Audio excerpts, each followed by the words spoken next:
നന്മകൾക്കും സർവദാനങ്ങൾക്കും ഉറവിടമാണെന്നേശുവേ.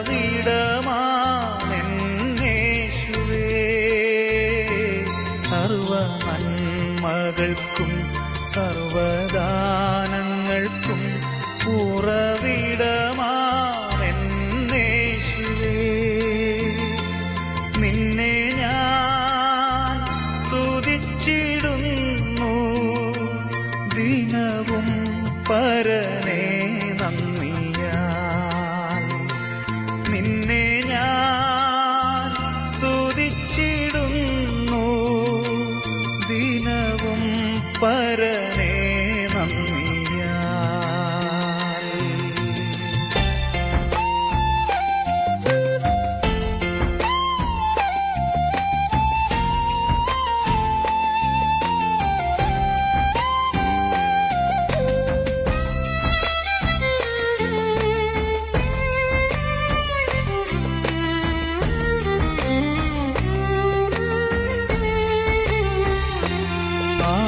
ആഴിയാഴത്തിൽ ഞാൻ കിടന്നു,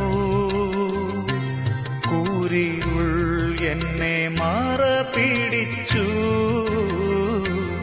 ആഴിയാഴത്തിൽ ഞാൻ കിടന്നു, കൂരിരുൾ എന്നെ മറപിടിച്ചു. നാഥൻ തിരുക്കരം തേടിയെത്തി എന്നെ മാറോടു ചേർത്തണച്ചു. നാഥൻ തിരുക്കരം തേടിയെത്തി എന്നെ മാറോടു ചേർത്തണച്ചു. സർവ നന്മകൾക്കും സർവദാനങ്ങൾക്കും ഉറവിടമാണെന്നേശുവേ.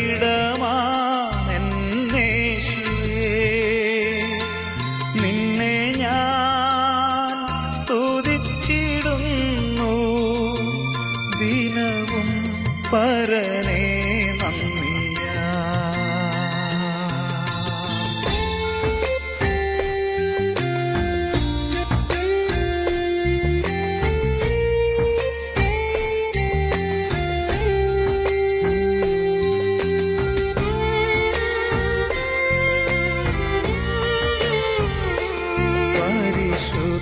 പരിശുദ്ധാത്മാവാൽ നിറയ്ക്ക അനുദിനവും എന്നെ പരനേ. പരിശുദ്ധാത്മാവാൽ നിറയ്ക്ക അനുദിനവും എന്നെ പരനേ. തിരുവേലയെ തികച്ചിടുവാൻ നൽവരങ്ങളെ നൽകിടുക.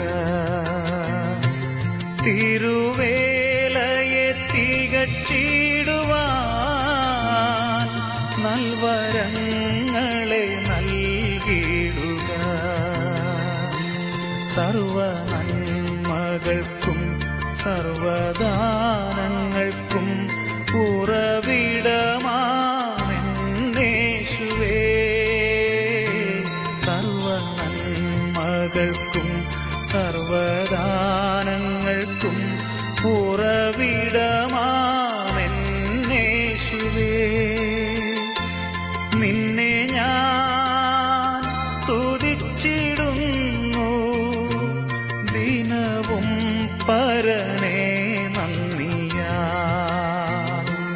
നിന്നെ ഞാൻ സ്തുതിച്ചിടുന്നു ദിനവും പരനേ നന്ദിയാൽ.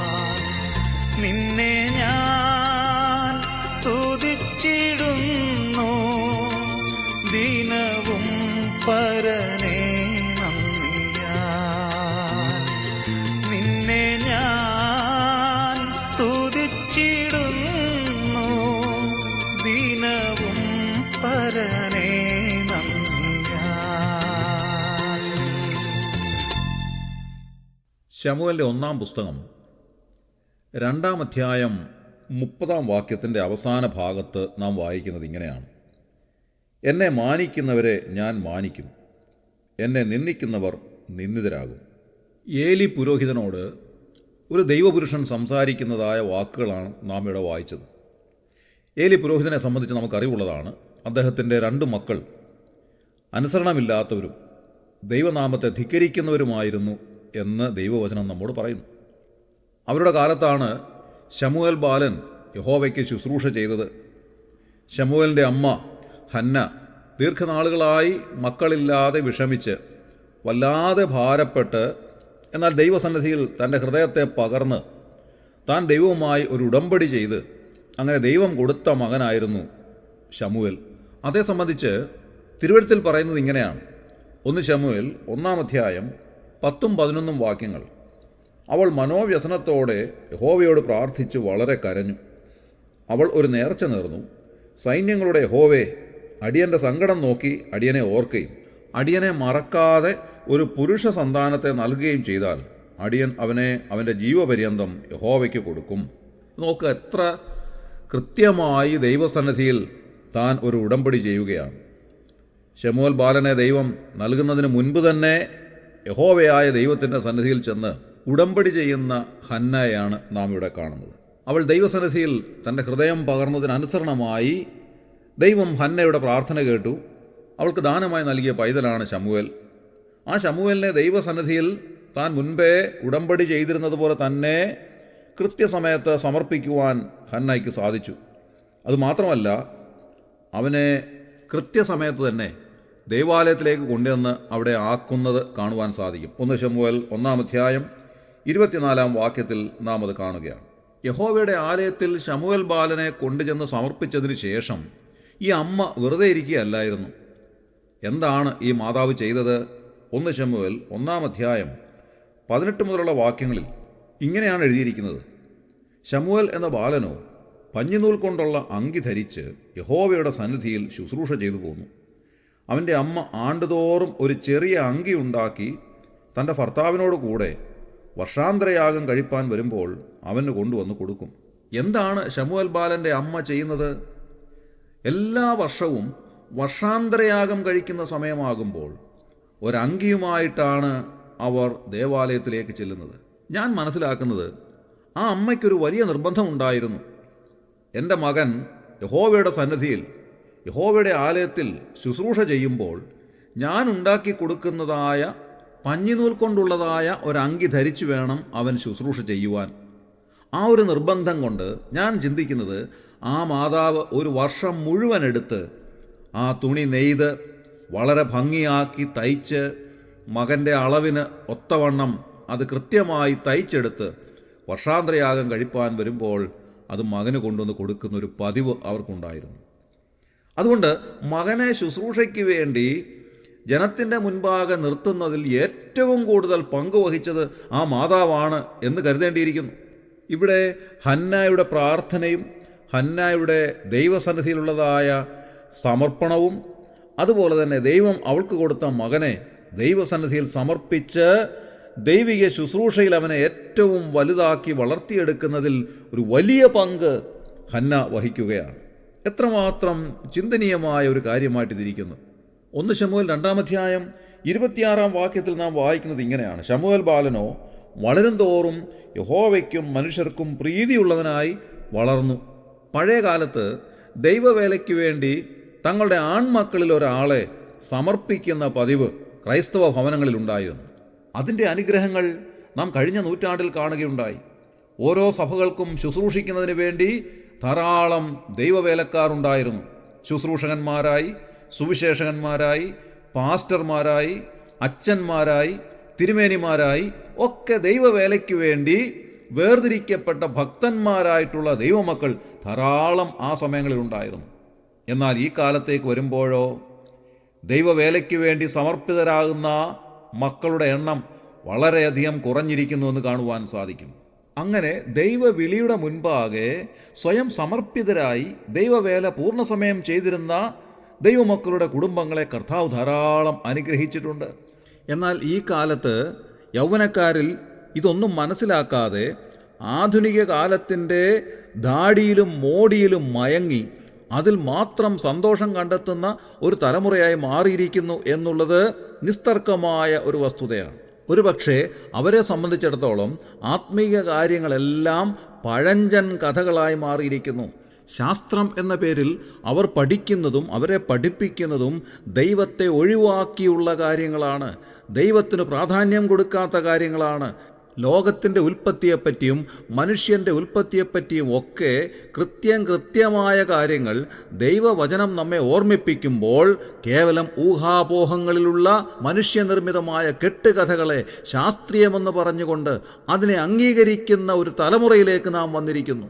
ലോകത്തിൻ്റെ ഇന്നുവരെയുള്ള ചരിത്രം പരിശോധിച്ചാൽ ദൈവത്തിൻ്റെ ഇടപെടലുകൾ വളരെ കൃത്യമായും വ്യക്തമായും കാണാമെന്നിരിക്കെ അതിനെല്ലാം അവഗണിച്ചിട്ട് മനുഷ്യനിർമ്മിതമായ ചരിത്രം ഒരുക്കിയെടുത്ത് അതുമാത്രം പഠിപ്പിക്കുന്ന ഒരു തലത്തിലേക്ക് നമ്മുടെ കാലഘട്ടം അധപ്പതിച്ചു പോയിരിക്കുന്നു. അതുകൊണ്ട് ദൈവത്തെ മാനിക്കുവാൻ നമ്മുടെ യുവതലമുറയ്ക്ക് സാധിക്കുന്നില്ല എന്നുള്ളത് വളരെ കൃത്യമായ ഒരു കാര്യമാണ്. സങ്കീർത്തനക്കാരൻ ഇങ്ങനെയാണ് പറയുന്നത്: ദൈവത്തെ അന്വേഷിക്കുന്ന ബുദ്ധിമാനുണ്ടോ എന്ന് കാണുവാൻ ദൈവം സ്വർഗത്തിൽ നിന്ന് മനുഷ്യപുത്രന്മാരെയൊക്കെയും നോക്കുന്നു. ഇന്ന് രാവിലെ നമുക്ക് ദൈവത്തെ നോക്കാം. ദൈവം നമ്മോട് ഇന്ന് രാവിലെ പറയുകയാണ്, എന്നെ മാനിക്കുന്നവനെ ഞാൻ മാനിക്കും, എന്നെ മാനിക്കുന്ന കുടുംബത്തെ ഞാൻ മാനിക്കും. എൻ്റെ പ്രിയമുള്ളവരെ, ഇന്ന് രാവിലെ ഞാനൊന്ന് ചോദിക്കട്ടെ, ദൈവം നമുക്ക് തന്നിട്ടുള്ളതല്ലാതെ എന്തെങ്കിലും മാന്യത നമുക്കുണ്ടോ? ദൈവം തന്നിട്ടുള്ളതല്ലാതെ എന്തെങ്കിലും അനുഗ്രഹങ്ങൾ നമുക്കുണ്ടോ? ദൈവം നൽകിയിട്ടുള്ളതല്ലാതെ എന്തെങ്കിലും നമ്മുടെ ജീവിതത്തിലുണ്ടോ? എല്ലാം ദൈവം നൽകി തന്നിട്ടുള്ളതാണ്. നാം അനുഭവിക്കുന്നതായ എല്ലാ നന്മകളും നോക്കുമ്പോൾ എല്ലാം ദൈവത്തെ മാനിച്ചതിൻ്റെ ഫലമായി ദൈവം നൽകി തന്നിട്ടുള്ളതാണ് എന്ന് കാണുവാൻ സാധിക്കും. ചില നന്മകളൊക്കെ നാം ദൈവത്തെ ഹൃദയംഗമമായി ആരാധിച്ചതിൻ്റെ പ്രതിഫലമായി ദൈവം നൽകി തന്നിട്ടുള്ളത്. ചിലതൊക്കെ ദൈവവേലയ്ക്ക് വേണ്ടി നാം കൈ അയച്ച് കൊടുത്തതിൻ്റെ ഫലമായി ദൈവം നൽകി തന്നിട്ടുള്ളത്. ചിലതൊക്കെ നമ്മുടെ മക്കളെ നാം ദൈവവേലയ്ക്ക് കൊടുത്തതിൻ്റെ ഫലമായി ദൈവം നൽകി തന്നിട്ടുള്ളത്. ചിലതൊക്കെ പിതാക്കന്മാരുടെ കാലത്ത് അവരുടെ അകമഴിഞ്ഞ ദൈവസന്നിധിയിലുള്ള സമർപ്പണവും ആരാധനയും നിമിത്തം ദൈവം നൽകി തന്നിട്ടുള്ളത്. ചിലതൊക്കെ നാം ദൈവത്തിന് വേണ്ടി സമയം വേർതിരിച്ച് ദൈവത്തെ മാനിച്ചതിലൂടെ ദൈവം നമുക്ക് നൽകി തന്നിട്ടുള്ളത്. അങ്ങനെ അങ്ങോട്ട് നോക്കിയാൽ ദൈവത്തെ വിവിധ നിലകളിൽ മാനിച്ചതിൻ്റെ പ്രതിഫലമായി ദൈവം അതാത് സന്ദർഭങ്ങളിൽ നൽകി തന്നിട്ടുള്ള അനുഗ്രഹങ്ങളും നന്മകളും മാത്രമാണ് നമ്മുടെ ജീവിതത്തിലുള്ളത് എന്നുള്ളത് തിരിച്ചറിയുവാൻ നമുക്കിടയായിത്തീരണം. അപ്പോൾ ഒരുപക്ഷെ യൗവനക്കാരായിട്ടുള്ളവർ ചോദിക്കാൻ സാധ്യതയുണ്ട്, ഇതൊന്നും ചെയ്യാത്ത ലോകമനുഷ്യർക്ക് ദൈവം ധാരാളം അനുഗ്രഹങ്ങൾ കൊടുത്തിട്ടില്ലേ? ഒരു പരിധിവരെ നാം നോക്കുമ്പോൾ ശരിയാണെന്ന് തോന്നാം. പക്ഷേ അതെല്ലാം താൽക്കാലികങ്ങളായിട്ടുള്ള ഭൗതികമായിട്ടുള്ള നന്മകൾ മാത്രമാണ്. നിലനിൽക്കുന്നതായ സ്ഥായിയായ അനുഗ്രഹങ്ങളും നന്മകളും ദൈവനാമ നിമിത്തം ലഭിച്ചിട്ടുള്ളതല്ലാതെ ലൗകികമായ യാതൊരു കാര്യങ്ങളിലൂടെയും ലഭിക്കുന്നില്ല എന്നുള്ളത് തീർച്ചയായും നമുക്ക് മനസ്സിലാക്കുവാൻ സാധിക്കും. ലോകപ്രകാരം ലഭിക്കുന്നതായ നന്മകളും സാമ്പത്തികമായ ഉന്നമനങ്ങളുമെല്ലാം നശ്വരങ്ങളായിട്ടുള്ളതാണ്. അതെല്ലാം ഒരു കാലഘട്ടം കഴിയുമ്പോൾ ഇല്ലാതെയായി പോകുന്നതാണ്. എന്നാൽ എന്നേക്കും നിലനിൽക്കുന്ന അനുഗ്രഹങ്ങളും നന്മകളും ഭൗതികമായിട്ടുള്ളതല്ല, ആത്മീയമായിട്ടുള്ളതാണ് എന്ന് കാണുവാൻ സാധിക്കും. ഇന്ന് രാവിലെ നമുക്ക് കർത്താവിൻ്റെ അരികിലേക്ക് വരാം. കർത്താവിനെ മാനിക്കുന്ന അനുഗ്രഹീതമായ ഒരു അനുഭവത്തിലേക്ക് വരുവാൻ കർത്താവ് നമ്മെ സഹായിക്കട്ടെ. നമ്മുടെ ഹൃദയത്തിൻ്റെ ആഴത്തിൽ നിന്ന് കർത്താവിന് മഹത്വം കൊടുക്കുന്ന, കർത്താവിന് ബഹുമാനം കൊടുക്കുന്ന, എല്ലാ നിലയിലും കർത്താവിനെ ആരാധിക്കുന്ന, മഹത്വപ്പെടുത്തുന്ന അനുഗ്രഹത്തിൻ്റേതായ ഒരു അനുഭവത്തിലേക്ക് വരുമ്പോൾ കർത്താവ് നമ്മെ മാനിക്കുവാനായിട്ട് തുടങ്ങും. ദൈവം മാനിക്കുന്നതാണ് ഈ ലോകത്തിൽ നമുക്ക് ലഭിക്കാവുന്ന ഏറ്റവും ഉന്നതമായ പദവി. ഒരു മനുഷ്യരുടെയും മാനത്തിൻ്റെ മുൻപാകെയല്ല, ദൈവം നമ്മെ മാനിക്കുന്നതിൻ്റെ മുൻപാകെയാണ് നമുക്ക് ലഭിക്കുന്നതായ മാന്യത എന്ന് കാണുവാനായിട്ട് സാധിക്കണം. ഇന്നത്തെ ദിവസം അങ്ങനെ നമ്മുടെ എല്ലാ ചെയ്തികളിലൂടെയും കർത്താവിന് മഹത്വം കൊടുക്കുന്ന, കർത്താവിനെ മാനിക്കുന്നവരായി തീരുവാൻ കർത്താവ് നമ്മെ ഇടയാക്കട്ടെ. അതിലൂടെ ലഭിക്കുന്നതായ ആത്മീയമായിട്ടുള്ള നന്മകളും ഭൗതികമായിട്ടുള്ള നന്മകളും അനുഭവിച്ചുകൊണ്ട് ജീവിപ്പാൻ കർത്താവ് നമ്മെ ഇടയാക്കട്ടെ. നമ്മുടെ കണ്ണുകളെ അടയ്ക്കാം, നമുക്ക് പ്രാർത്ഥിക്കാം. ക്രിസ്തുയേശുവിലൂടെ ഞങ്ങളെ അതിവാത്സല്യമായി സ്നേഹിക്കുന്ന സ്വർഗീയ പിതാവാം നല്ല ദൈവമേ, അനുഗ്രഹകരമായ ഈ ദിവസത്തിനായി ഞങ്ങൾ നന്ദിയോടെ സ്തോത്രം ചെയ്യുന്നു. കർത്താവെ, ഞങ്ങൾ ചിന്തിച്ചതുപോലെ അവിടുത്തെ മാനിക്കുവാൻ തക്കോണം ഞങ്ങളെ അവിടുന്ന് സഹായിക്കണമേ. അങ്ങേ മാനിക്കുന്നവരെ അവിടുന്ന് മാനിക്കുന്നു എന്ന് ഞങ്ങൾ കേൾക്കുകയായിരുന്നു. കർത്താവെ, അവിടുത്തെ നിന്ദിക്കുന്നവർ നിന്ദിതരായി തീരുന്നു എന്ന് ഞങ്ങൾ കേൾക്കുകയായിരുന്നു. കർത്താവെ, ഞങ്ങളുടെ കുഞ്ഞുങ്ങൾ അവിടുത്തെ മാനിക്കുവാൻ അവരെ ഇടയാക്കണമെന്ന് പ്രാർത്ഥിക്കുന്നു. കർത്താവെ, ഞങ്ങളുടെ ജീവിതം കൊണ്ട് അവിടുത്തെ മാനിക്കുന്നവരായി ജീവിപ്പാൻ ഞങ്ങളെ സഹായിക്കണമേ. ഇന്നത്തെ ദിവസം കർത്താവെ, അവിടുത്തെ മാനിക്കുന്നതിലൂടെ അവിടുന്ന് നൽകുന്നതായ മാന്യത അനുഭവിച്ചുകൊണ്ട് ജീവിപ്പാൻ ഞങ്ങളെ സഹായിക്കണമേ. ഈ ശുശ്രൂഷയിൽ സംബന്ധിച്ച് എല്ലാവരെയും ഇവിടുന്ന് അനുഗ്രഹിക്കുകയും സഹായിക്കുകയും ചെയ്താട്ടെ കർത്താവെ. ഞങ്ങളുടെ പ്രാർത്ഥന കേട്ടതിനായി സ്തോത്രം. ഞങ്ങളുടെ കർത്താവിൻ്റെ രക്ഷിതാവുമായ യേശുക്രിസ്തുവിൻ്റെ വിലയേറിയ നാമത്തിൽ താഴ്മയായി ബോധിപ്പിക്കുന്നു. കൃപയുണ്ടായി കേൾക്കുമാറാകണമേ സ്വർഗീയ നല്ല പിതാവേ. ആമേൻ.